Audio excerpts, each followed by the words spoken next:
Collective Minds podcast. It's never fucking had it. Shut. No way. Never fucking No had it. way. Wait, Austin, you trying to tell something else right now? As humans, everybody lives in the same reality. We could all be in the same room together, but we perceive it differently. All that experience, all that emotions, all the things that happen in that one life is boiled down to what we call instinct. And that's the only thing we can bring over to the next life. You won't behave. You'll be canceled. Coincidence? Coincidence? Coincidence. There cannot be three.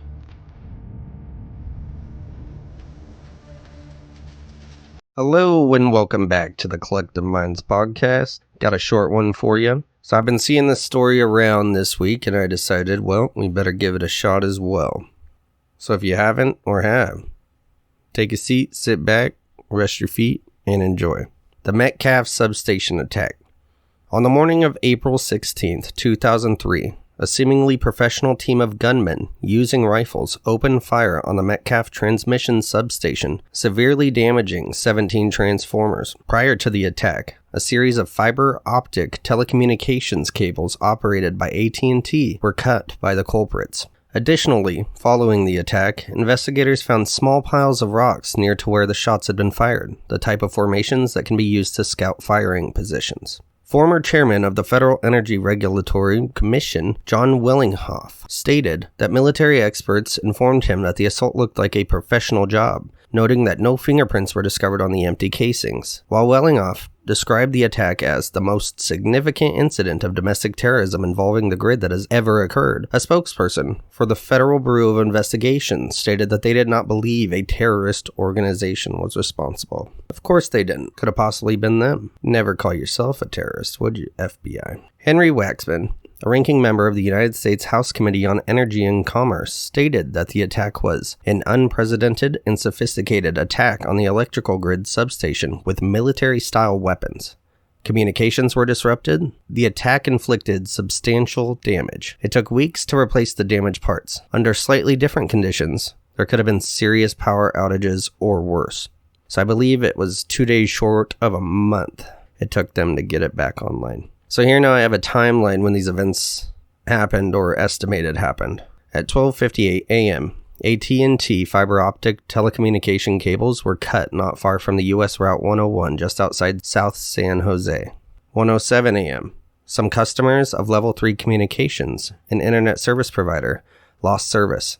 Cables in its vault near the Metcalf substation were also cut. 1:31 a.m., a surveillance camera pointed along a chain link fence around the substation recorded a streak of light that investigators from the Santa Clara County Sheriff's Office think was a signal from a waved flashlight.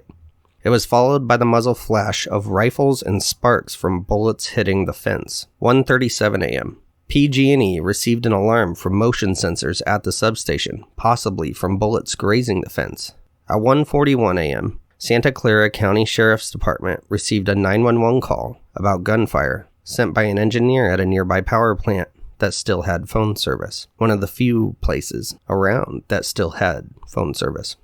At 1:45 a.m., the first bank of transformers, riddled with bullet holes and having leaked 52,000 U.S. gallons of oil, overheated, whereupon PG&E's control center about 90 miles north received an equipment failure alarm. At 1:50 a.m., another apparent flashlight signal, caught on film, marked the end of the attack. More than 100 expended cases were later found at the site. At 1:51 a.m., law enforcement officers arrived, but found everything quiet. Unable to get past the locked fence and seeing nothing suspicious, they left. At 3:15 a.m., a PG&E worker arrived to survey the damage. So the reason, what I've gathered from this and have seen and little bit of looking around I've done, is the reason that they believe it was so sophisticated, other than it was obviously planned, they used military style tactics, is that they knew exactly where to shoot these transformers within inches of their cooling systems.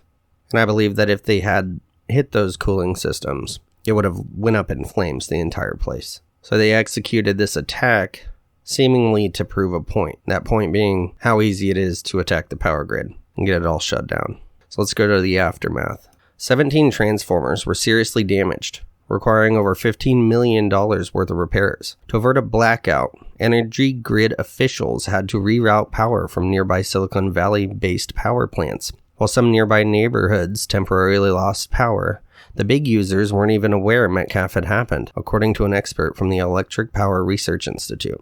Both PG&E, the company which operated the transformers, and AT&T offered $250,000 rewards for any information leading to the arrest and conviction of the perpetrators of the attack. In June 2014, PG&E announced that it intended to spend $100 million over a 3-year span on upgrading security at substations throughout its territory, including the Metcalf location. Then, a July 2014 report from the Congressional Research Service titled Physical Security of the U.S. Power Grid, High Voltage Transformer Substations repeatedly cited the attack and noted that, in the wake of the Metcalf incident, the FERC has ordered the imposition of mandatory physical security standards for substations. So, it seems, whatever these guys had done, had started to change policy and make aware of how easily affected the U.S. power grid could be, just with some guns and a little bit of planning.